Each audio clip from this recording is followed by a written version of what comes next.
ഒരു 8 വർഷം മുമ്പാണ് രാമേശ്വരത്തേക്ക് ബുള്ളറ്റിലൊരു ട്രിപ്പ് നടത്തി, ഒരു സോളോ ട്രിപ്പ്. ആദ്യമായിട്ടാണ് രാമേശ്വരത്ത് പോകുന്നത്.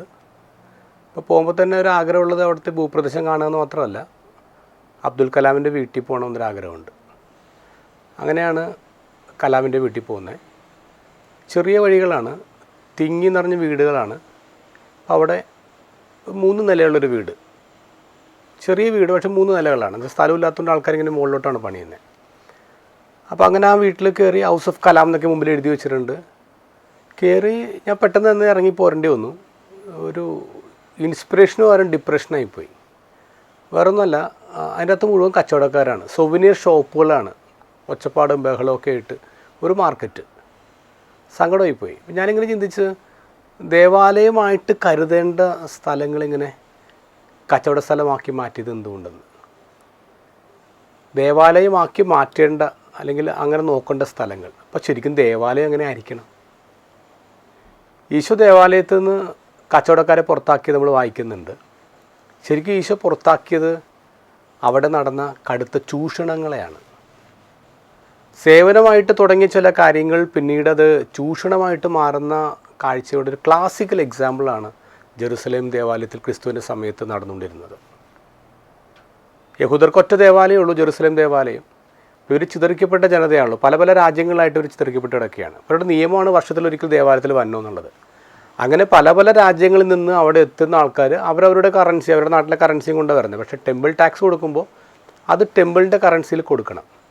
അപ്പോൾ തീർച്ചയായിട്ടും അവരുടെ കയ്യിൽ ആ കറൻസി ഉണ്ടാവില്ല. അപ്പോൾ മണി എക്സ്ചേഞ്ച് നടത്തേണ്ട ആവശ്യം ഉണ്ടായിരുന്നു. അപ്പോൾ അവരെ സഹായിക്കാൻ വേണ്ടി മണി എക്സ്ചേഞ്ചസ് അവിടെ ഉണ്ടായിരുന്നു. അപ്പോൾ ചെറിയൊരു ഇൻട്രസ്റ്റ് അവരിങ്ങനെ സ്വീകരിക്കുമായിരുന്നു. അത് സേവനമാണ്, വരുന്നവർക്കൊരു സഹായമാണ്, പ്രത്യേകിച്ച് ടൂറിസ്റ്റുകളുടെ സഹായമാണ്. പക്ഷേ പിന്നീട് ആ ഇൻട്രസ്റ്റ് കൂടിയപ്പോഴേക്കും സാധാരണ മനുഷ്യർക്കും പാവപ്പെട്ട മനുഷ്യർക്കും അത് ചൂഷണമായി, അത് നഷ്ടമായി. അത് ഒരു കാര്യം.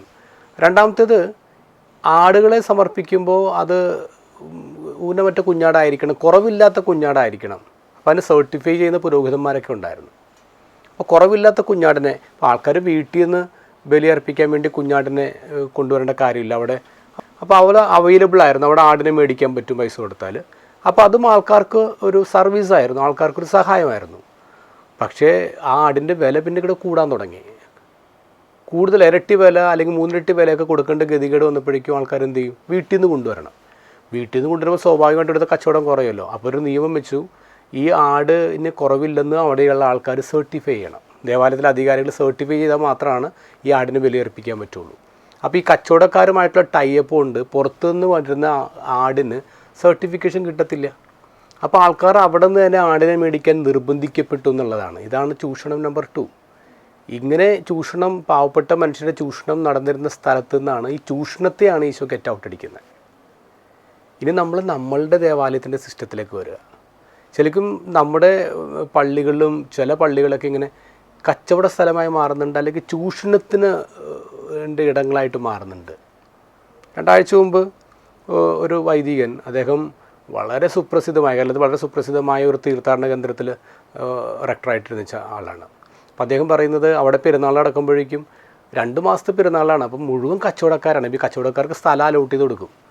ലക്ഷങ്ങളാണ് ഈ സ്ഥലം അലോട്ട് ചെയ്ത് കൊടുക്കാൻ വേണ്ടി ഈ ഇടനിലക്കാർ വാങ്ങിച്ചിരുന്നതെന്ന് പറയാം. പള്ളിയുടെ തന്നെ വലിയ വലിയ ആൾക്കാരാണ്, പക്ഷേ ഇവർ ഇത്രയും പൈസ വാങ്ങിച്ചിരുന്നത്. അച്ഛൻ ഈ ഒരു ചൂഷണം മാറ്റാൻ വേണ്ടി ശ്രമം നടത്തിയപ്പോൾ അച്ഛനെതിരെയുള്ള ലെറ്ററുകൾ ബിഷപ്പ് ഹൗസിലേക്ക് പോകാൻ തുടങ്ങി. നമ്മുടെ പല പള്ളികളിലും പല തീർത്ഥാടന കേന്ദ്രങ്ങളിലും ഈ വലിയൊരു അപകടവും ചൂഷണമൊക്കെ നടക്കുന്നുണ്ട്. ചിന്തിക്കണം, നമ്മൾ ഇങ്ങനെ ആൾക്കാരെ സഹായിക്കാൻ വേണ്ടി തുടങ്ങുന്ന ചില കാര്യങ്ങൾ പിന്നീട് ചൂഷണമായിട്ട് മാറുന്നുണ്ട്. ദേവാലയത്തെ അതിൻ്റെ വിശുദ്ധിയോട് കാണാൻ നമുക്ക് ശ്രമിക്കാം.